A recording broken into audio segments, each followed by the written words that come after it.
আচ্ছা ম্যাডাম, হ্যাঁ। এই সামনেই তো ধনতেরাস পুজো। হুম। তো ধনতেরাসে সব রাশির মানুষ কি টোটকা করলে সবাই ফল ভালো পাবে, আজ একটু বলে দিন।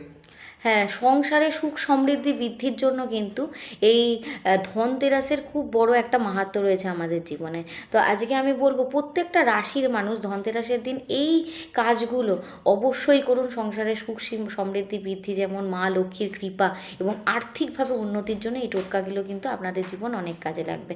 আপনারা কিন্তু কমেন্টে জয় কুবের দেবের জয় বা জয় মা লক্ষ্মীর জয় লিখতে একদমই ভুলবেন না। এছাড়া আপনার কি রাশি সেটাও আমাকে কিন্তু জানাতে ভুলবেন না। আর আপনাদের যদি কোনো প্রশ্ন থাকে অবশ্য সেটাও আমাকে কিন্তু কমেন্টে জানাতে পারেন। প্রথমে বলে রাখি, দেখো ধনতেরাসের দিন প্রথম কথা হচ্ছে আমাদের বাড়ির সদর দরজা থেকে আমাদের মা লক্ষ্মীর প্রবেশ হয়ে থাকে, জীবনে সুখ সমৃদ্ধি বৃদ্ধি হয়ে থাকে। তো অবশ্যই সেদিন ধনতেরাসে আমাদের সদর দরজায় যদি প্রদীপ জ্বালানো হয়ে থাকে খুব ভালো ফল পাবেন। সর্ষের তেলের প্রদীপ জ্বালাবেন বা ঘিয়ের প্রদীপ জ্বালাতে পারেন মাটির প্রদীপে। ঘরের সামনে আপনারা মা লক্ষ্মীর চরণ আঁকুন। মা লক্ষ্মীর চরণ আঁকা যদি সময় না হয়ে থাকে বাড়ি থেকে, বাইরে থেকে মা লক্ষ্মীর চরণ কিনে এনেও বাড়িতে লাগাতে পারেন। তারপরে বলবো ধনতেরাসের দিন বা দীপাবলির দিন আপনারা কিন্তু অবশ্যই বাড়িতে 14 প্রদীপ জ্বালান। 14 প্রদীপ জ্বালানোর মাধ্যমে আপনারা আপনাদের যে পূর্বপুরুষ তাদেরকেও সম্মান জানানো হলো, এবং তুলসী মঞ্চের কাছে যদি প্রদীপ জ্বালানো হয়ে থাকে এই ক্ষেত্রে বলা হয় বাড়ির প্রত্যেকটা সদস্যের জীবন থেকে নেগেটিভিটি কিন্তু দূর হয়ে থাকে এবং অন্ধকারের জায়গায় কিন্তু আলোর মানে আলোকে আমরা স্বাগত জানিয়ে থাকি এই দিন। এছাড়াও বলবো অবশ্যই যারা পারবেন তারা ধনতেরাসের দিন আপনাদের বাড়িতে কিন্তু মা লক্ষ্মী এবং গণেশের পুজো করতে পারেন।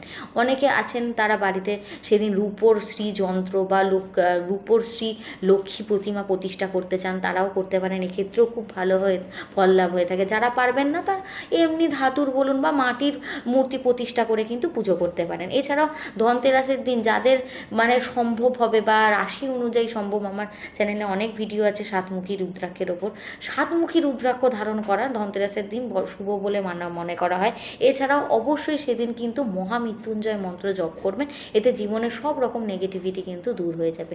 এছাড়াও বলবো অবশ্যই সেদিনকে মা লক্ষ্মীর যারা পুজো করবেন তারা মা লক্ষ্মীর সামনে একটা লাল চেলি রাখবেন, তার ওপর 1 টাকা বা 5 টাকার একটা কয়েন আর এবং তার সাথে কিছু দুর্বার কিছুটা চাল বা ধান আপনারা রাখতে পারেন, এবং তার সামনে একটা ঘিয়ের প্রদীপ জেলে আপনাদের যত মনস্কামনা, আর্থিকভাবে কোনো সংকট থাকলে সেই মনস্কামনাও জানাতে পারেন।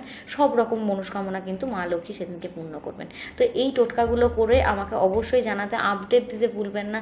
কোথা থেকে আপনারা বলছেন, কি প্রবলেম রয়েছে সেটাও কিন্তু কমেন্টে জানাতে ভুলবেন না।